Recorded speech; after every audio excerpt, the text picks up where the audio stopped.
This is the Inspection Pro Joe podcast, where we break down everything you need to know to grow a successful home inspection company. Join hosts Joey and Jake as they share insider knowledge and chat with the industry's best on how to take your business to the next level. This program is brought to you by Pair Payments. All right, welcome back to Inspection Pro Joe, episode 20.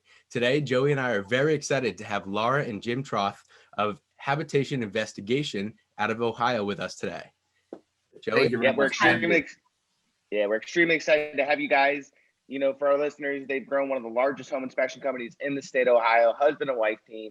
And not only have they have a great business, but they're also two great people. And we're just excited for them to share their story here today. So guys, thank you so much for being here. Oh, thank you. Glad to do this. Glad to be here. Definitely.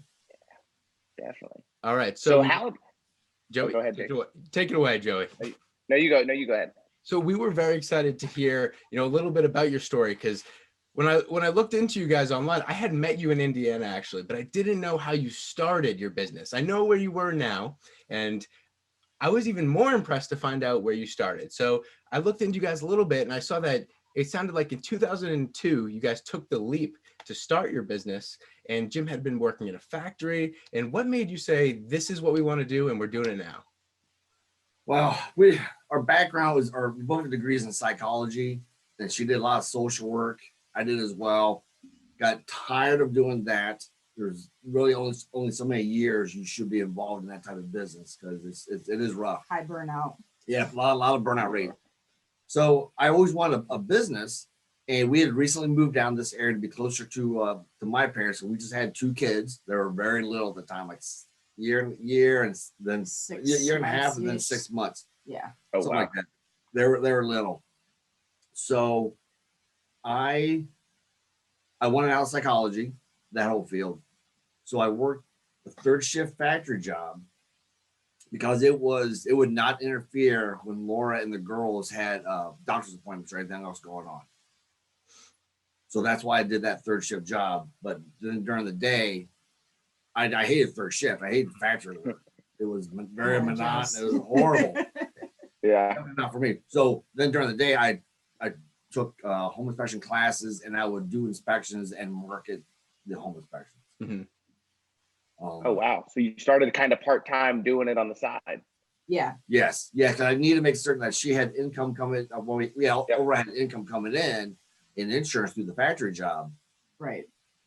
And then we had figured out like exactly how many inspections he needed to average a week for him to be able to quit his job.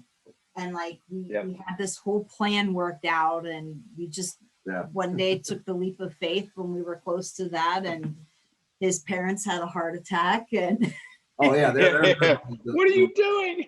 Yeah. Well, I remember figuring out if I could do 14 inspections a month, that would equal like the income from the factory job. Mm-hmm. And 14 a month. That's amazing. That's awesome. We almost do that a single day now. We do that in a single day. Right. So that's awesome. But it got to the point when I decided, all right, I need to really get going on the home inspection, because I hate the factory. It got to the point where I would get 2 hours sleep a night, 5 days a week. Because I would work the factory. It's like 7 in the morning, get home, then go market or do home inspections, and maybe get 2 hour nap before I had to go back. Oh, wow. it was a very long few years. That was rough. Yeah. And what made you when did you decide to all right, let's go all in with the home inspection? Were you doing 14 a month, or were you close to that, or? We were close. We were just close. Decided to just do it. Well, there's you one were night screw it.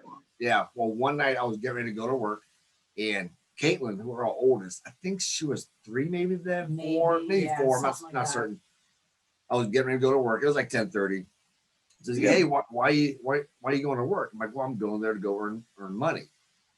Logical. And she goes, oh, okay.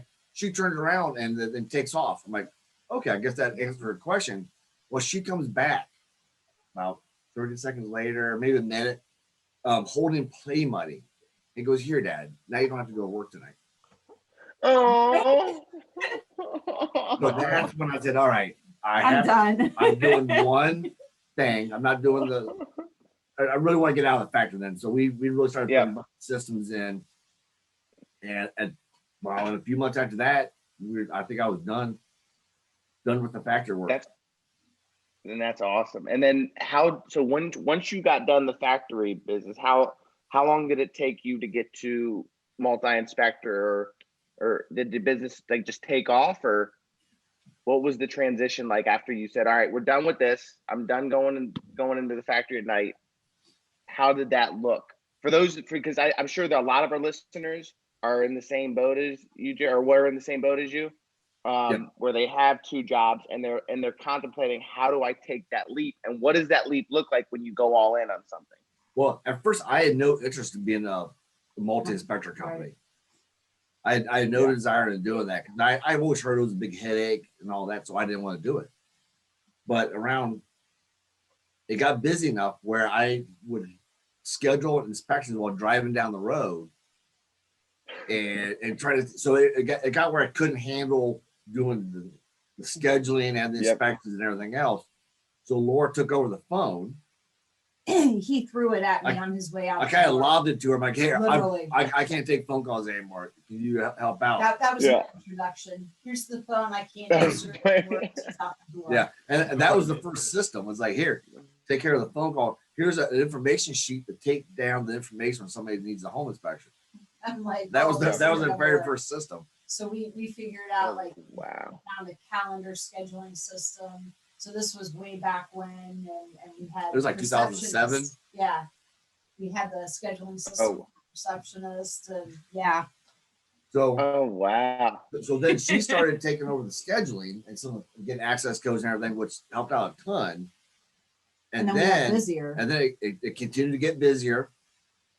And then actually I started having little thoughts about it, because I was up on a roof before. I'm like, you know what, if I fall and get hurt, there's nobody to bring income in for the family. So that's why I was thinking, all right, maybe it would be a bad idea to have somebody or hire somebody to take phone calls, because Laura didn't want to do it anymore. And then the first interview, which I really wasn't expecting to be an interview, when I hired my first inspector. It was a real estate agent that we knew and liked. Her husband was interested in learning about doing home inspections. So I'll meet, talk to him, tell him what you need to do to get started. Because at the moment, you had no licensing in Ohio, so it was easy. That's how Virginia was for a little bit. Yeah, and talking to him, and he's like, "Well, do home inspection companies train other inspectors?" I'm like, "Well, no, not if they're going to be their competition. They typically won't. They will if they're going to work for them." And he's like, "Well, would you train me, and then I'll work for you?" And that I wasn't thinking about it being an interview. I was like, oh, well, I know your wife. She's not. I don't think she'd marry an asshole. Literally, that was the thought process. Okay. And that was 10 years ago, and he's still with us. He's still with us. Yes. That's awesome. They've got 3 kids now. She was pregnant with her first when they started. So it's been a fun journey to watch their family grow, and some of the other guys have, similar situations where they started and they didn't have kids. And so it's been really cool to watch the different guys that we've hired and watch how they've grown and developed over the years. Yep. That is so cool. And it's funny how your business kind of organically moved forward into that multi-inspector as you got busier and busier, and you're like, well, but maybe I could. Yep. And then became like, all right, I can get more freedom with my time. Was the theory. I'll get more free time if I hire more guys as it grows. But that's always the thought. But I do it'll get easier, right? Yeah. I do get some time freedom, but my time is shifted. So now I do most of the marketing, like digital marketing. So now my focus is doing that to keep everybody else busy. And Laura does a lot. We teach CE classes to real estate agents. That's a large part of our marketing. So we do that, and so we stay still really busy with the guys we have. And we actually started an environmental company to be able to do more with the environmental stuff like the mold testing, and to offer more stuff to commercial inspections, so like phase 1 inspections and stuff like that. Okay. So the funny thing is that when we told his dad this time that we did that, there was absolutely no hesitation this time. He was like, awesome job, you guys. Yeah. Completely different for the first Yeah, time, which yeah. was really Yeah, cool. like what? Yeah, that's awesome. They bought in, they see it. Yeah, They That's did. awesome. They did. So cool. so very cool. So with any of those offerings you add, were there any that you added and you're like, all right, how is everyone not doing this? Everyone needs to be offering this radon, the warranties. What was it that you said right away clicked? You have to be doing this. Termite, doing the wood destroying insects. That was the first one. Yeah. Because that one, you're already in the house. You're already looking at everything. It's just an extra form you have to fill out. Mm-hmm. And you need Yep. training what to look for. But that is the easiest thing to add. And it really doesn't add any really little time on your inspection. All right, good to Yeah. know for everyone. And it's just an InterNACHI course that you guys have to do? Not You through guys- the state of Ohio. You actually have to be, it's really weird because you have to be licensed as an applicator to be able to do the termite inspections here in Ohio. So you have to go through a Okay. specific course with them. Okay. So make sure wherever you guys are make sure you check your state regulations, Right. because it's different from state to state when it comes to termites. Oh, yes. Yeah, Okay. definitely. Because there are a lot of companies that don't offer termite and they'll sub it out. And that's just money you're literally throwing away at that point, Throwing because away. you're already there. You may as well just do it. Yeah, and it may Oh, start yeah. off slow, but I think right now for the termite, it's about 50% of every single home inspection client gets the termite inspection At done as least. well. Wow. And if Yeah. it's a VA loan, they have to have that. That's mandated that anybody that's going through a VA loan has to have a termite. So Yeah. if you cater to vets, that would be something good for you to offer. I looked at the numbers we did last year. That's probably like almost $70,000 just for the termite. Inspections. Yeah. Wow. Portion. So yeah, Awesome. every It little does thing, add up. everything adds up. What are you guys charging for a termite inspection? 75. Just 75. $75? Yep. That's good though. That's really good. Yeah. That's awesome. Wow. $70,000. That's huge. And then we had What do you guys radon as think? well. Yeah, What, Joey? I was gonna say, what do you guys think is your biggest challenge now, or which as you grew? Because I know Jim was talking about that you like, I'll have all this free time, and now you're doing more marketing. I think a lot of people, especially me, when I decided to grow into a multi-inspector firm, I thought like things would get easier and problems would go away, but it didn't happen like that. It's just different problems. So as you guys were growing, what was your biggest challenge and thing that you had to overcome? The thing that we had to do, and we're still working on it because it always needs tweaked, is writing up the SOPs, the operating Okay. procedures for everybody. So that's first thing I did is when I was doing a home inspection, I would have Evernote on my phone. Yep. And I would just, all right, here's the sequence on how to inspect a room. And I'll just really roughly put that in. And same thing for the attic roof, water heater, make an SOP for every single thing. And that basically became the framework for the inspectors to follow for the sequence of the inspection. Yep. And you're doing the same thing. Oh, wow. Actually, COVID was really great last year, because I got all of the office SOPs done. Yes. So like Wow. we worked really hard. Jason was an amazing help, and we've Yep. all tweaked it, and it's finally done. Yeah. Well, here's the thing. Here's the key for keeping those things updated is like for Amy in the office, when she sees something that comes up that maybe hasn't come up before, she can update the SOP. And write that down.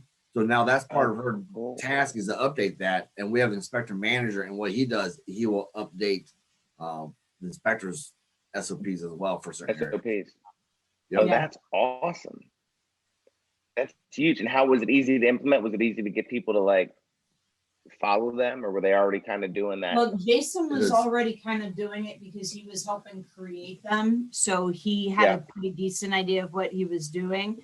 And then Amy was hired in with those. So she didn't know anything else.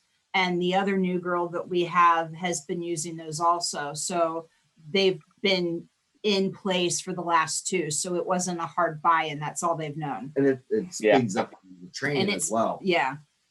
Well, Amy had already had a lot of experience when she came to us. So it just made hers leaps and bounds faster. That's awesome. And how long does it take you guys to get an inspector up and running? Yeah, a couple months. It was Yeah. the way we find people typically is they have no experience at all in home inspections. And pretty much everybody had no experience in construction or anything going on, really. Right. There were just a couple that had like a little bit of a basis, but that was it. Yes. What I did for most people is I would see somebody working at a restaurant or a coffee shop or somewhere and having really good personal interaction with everybody. And they were like hustling, moving around, make sure the customer's satisfied. Good personality. Yeah. And then if I see them acting that way a couple times, couple different dates, I know that's how they're going to naturally be when they're working. Because psychology, awesome. We know anybody can pretend to be sane for an interview. Yep. So I know. The repeated interactions that give you a little bit better of an idea of somebody. Yeah, because they don't know they're being watched. They don't know maybe you're considering them for something. So you're interviewing them. They just don't know it. So it's a lot more honest and open what they're going to actually be like. That's so we awesome. steal people from restaurants. Starbucks is a good one. Starbucks is good. Starbucks is good. I stuck my eye on somebody from Chick-fil-A, but I think they're way too young, most of them. I was gonna say, do you guys pick your dates based on who's serving that night? We gotta go back to this restaurant. We have actually. We have done that. We gotta go there. Hey, let's go check out this place. I want to see if they're there. Yeah, see this person. Yeah, we have actually. Yep. So there's a list on Evernote that has a list of people that are potential employees. Wow. Yep. So if I want to go say, hey, we need one more person from the office or another inspector, I go ahead and go to the list. Let's go visit this guy, see if he's still there. Wow. That is cool. I like that. That's a good idea because I'm the same way as you guys. Like most of our inspectors don't have previous structure experience, and we're training them from the ground up, and it takes between like 2 to 3 months. But yeah, it's all about their customer service and interaction. That's their likability, and that's what I tell people all the time. It's like, you don't have to find somebody who's a great inspector. You just have to find somebody who has a good personality, who people can get to like them. Because my mindset is if somebody likes you, they're going to be less likely to complain about you. Right. You could do a good inspection, but they like you a lot, than rather do a great inspection, but you're a jerk. I would rather have the good inspection where they liked you. Because you can always teach the whole construction and knowing how to do an inspection and how to do the report. You can't teach being a decent person. No. Those soft skills are Exactly. very hard to train in home. Right. So. Yeah. And by the time we get people, their personality is pretty much set. So, it's another social work thing. Yeah. That's cool though. I love that. And I think that's so valuable for our listeners to hear is like, you don't have to hire somebody in the construction that has previous experience, hire somebody that's more customer service. I mean, because this is a people business. You have an agent at the inspection, you have clients at the inspection, and it's really making them feel comfortable about the largest purchase that they're probably ever going to make. And that's really what it is. You're taking somebody that has high nerves and really trying to settle them and calm them and say, hey, look, every house has issues, but hey, they're manageable, and Precisely. that's huge. It's huge. And so that's awesome. if you wait and get somebody that you like and that fits your team, it's going to cut back a lot on turnover, and you might have a slower growth rate, but it will be worth it. Like our oldest one has been here for 10 years. The next one has been here for 9, 8. 9, yeah. And then the other one's just a year after him. So like they've all been here. Like the oldest ones have been here for over 8 years. Wow. Yeah. How many other companies can say that?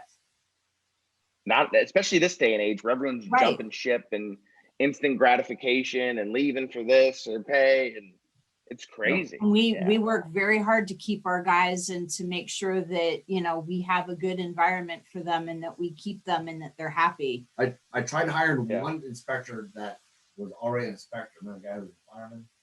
Or used to be a fireman. Anyway, he could, and we will test the air conditioners during the winter. Down like 20 degrees. We'll give him a test. We're one of the only ones in the area. He's like, no, I can't do that. I'm like, well, then I guess we're done. Yeah. So he was done. He wasn't going to follow the system. Yeah. Oh, why wouldn't he do that? That's weird. You know what's funny? It's like inspectors that you hire them, and it's like, hey, I'm insuring you. Right. You know, it's like you take really no risk. Yeah. I'm the one that pays you. Like I'm the one that gets screwed if something breaks. You know. Right. Yeah. Yep. So he had a bad habit of having in his mind that you can never test those things below 60 degrees. I'm like, that's not true. That's so not true. And he couldn't do it, so he was gone. Yeah. So some people have no experience. You don't get those bad habits or those big beliefs. Yeah. If somebody's not fitting your culture, and that's great that you guys were able to cut them quickly. You're like, all right, you're not gonna do that, then bye. Like done. Right. You know. Yeah. I feel like I struggled in, by holding on to somebody because they did a lot of inspections, but they were kind of didn't have a good personality, were mean to people that they worked with. And then it was always like, well, it's busy season. I'm going to miss out on inspections. And, you go through that a couple times and now you're like, if that ever happens again, bye. We just hired a guy and didn't show up for a meeting. And I basically told my general manager, I was like, let him go. Bye-bye. Like, no. It's not even like week one and he's already missing a meeting and he's making up an excuse. That's a bad way to start. Yeah. Yeah. Bad way to start. So bye. We're trying to get, we're trying to get out of the office and build up systems. And I don't want to have to develop a new system to handle pain in the ass inspectors. Right. Or real estate agents. Right. Yeah. We don't need to deal with everybody. Yeah. No. And that's smart to know. I mean, I think there's some agents that don't look at it as a partnership and they look at like, they're like the boss, they want to boss you around and dictate and, and that's not how this goes. We work for the same client and it needs to be that. And, I always feel like if the agents that understand that are going to be more successful than agents that don't, because they're growth minded, they understand like, hey, you can't just spit on people because you're being successful through your word of mouth marketing, Yeah. So by not doing everybody, or you're actually getting probably better agents that are going to grow bigger and larger, and it's going to be better for your business anyway. Yeah. And less stressful. Your headaches deal with people. Yeah. Yeah, the guys that we hire, we usually make sure that they maintain like a part-time job so that they have additional income coming in during that training period. The first couple during months, during the first couple. Oh, right. Okay. So that way we know that they're at least able to make bills and stuff like that. And we have a specific schedule where we add them on just to make it a little bit easier to convert from what they were doing to what we're doing. And pretty much everybody, they quit their job that they had to start training more. So that they can come on faster. To get them quicker. Mhm. I've heard people and they pay them so much training, there's really no motivation for them to finish up The training. and become a Oh, really? Wow. Yeah, I've heard a couple especially companies have that issue. We don't. I'm like, no, I want them like a survival wage. They get through the training and they're eager to get done. That's very Exactly. important. No, that's smart too. And are you paying them hourly? During training, we do. During training, we do. Okay, so you're paying them per hour during training. That's smart. Yep. All right. Well, Yeah, we pay the. sorry. Go ahead, Jake. Well, I think we need to take a break from our sponsor, and we'll come back after we hear from a word from Pair Payments, and we'll get right back into this. Okay. Sounds good. The home inspection industry is highly competitive, and you need an edge to stay on top. You certainly can't afford to give profit away for no reason. But what if I told you credit card processors may be overcharging you and robbing you of profits you've worked hard to earn? It's time to put an end to being overcharged for payment processing. It's time to take back your profits. That's why we've put together a free report, How to Avoid Being Overcharged by Your Payment Processor. Head over to takebackyourprofits.com, download the report, and put an end to being overcharged for credit card processing. You've worked hard for your sales, and you deserve to keep it. What are you waiting for? Go to takebackyourprofits.com and download your report today. All right, we're back. So, Joey, you want to ask that question? Yeah, so you pay them hourly as they have a part-time job. I think that's huge, and I think that's great for people to hear because I'm talking to a couple new home inspection companies, and they're like, "Oh, how do you pay? Do you pay hourly?" I like the hourly rate because you're paying them as they work. Even though we don't do that, we just pay them a base salary, and it's like the minimum salary we're allowed to pay. Why they get trained? Well, so it's still very nominal, but it's Sure. because I don't want them, like you said, I want them to be eager to start doing inspections. We got into trouble by I was paying our inspectors a base and then I was giving them commission per inspection. And some of these guys that would be with me for a while, a couple years, their base would start inching up to get higher, and then it wasn't motivating them to do inspections. So I had my number one inspector who was used to be doing 500 inspections a year go, and he started doing like 300 because his base, and he was the problem I was telling you about. So how you structure your pay and motivate is huge because some people take advantage of it. Yes. I really do. Should be paid upon the amount of productivity. Yes. I mean, that's how we get paid for anything I've ever done. It was really based on make sure I'm doing what I need to. Now wintertime is always slower. At least here in Ohio, it slows down. So what we do, so we don't want to lose any inspectors ever. Right. So we have a guaranteed minimum pay during the winter months. So November, December, and January. And as long as they're available, like so many time slots a week, guarantee you'll get this amount of money. And say they only did like 3 inspections. And it didn't happen this year, but they only did a few inspections. That difference of which our minimum, we will make up that difference. And it really doesn't cost us much of anything, really. No. Yeah. But it gives them security. They're gonna have stuff coming in during the winter time. In the last 2 years, we haven't had to add much. I mean, there's been a couple of times, but for the most part, we've been busy enough that it hasn't been as much of an impact as in earlier years. Yeah, that's awesome. So yeah, well, how's the market looking for you guys now? It's tight. Yeah, the market here is very tight. There's definitely demand, but the inventory is like it's about half the one here than it normally is. Wow. Like every now and then we'll see a post from a real estate agent say, "Hey, there's 700 houses available in the Columbus market." Because everything else is in contract. Yeah. So, but we're doing well. I think we're definitely taking market share, despite some people are waiving home inspections actually in order to get their offers accepted. So we're doing well, but the market definitely could be better here. Yeah. So has the market caused you to shift your marketing at all? And with the pandemic as well, have you had to make any adjustments there? Actually it has a lot. We've started to do a lot more digital and online, and the classes have all been by Zoom. Now on an up note, the Zoom classes, we're getting a huge turnout on those, and we're 30 a class on average. At least, yeah. So, which was way higher than in-person classes. And we usually get a few agents that are willing to try us out with each class. So those have been working out really well. Yeah, because we couldn't do office visits for a while. So we're kind of shifting away from doing office visits. We used to ask, like Megan would go like every week to some offices, every other week. Now it's going to be shifting toward like maybe once a month, some offices, maybe every other week, just to make certain they have our materials there. And then that would be it. But I think the future is definitely gonna be shifting more toward digital and more online stuff, and we've definitely focused on that. And we've always done the CE classes for real estate agents, right? But now it's almost all entirely Zoom, where we're teaching the classes. That's huge.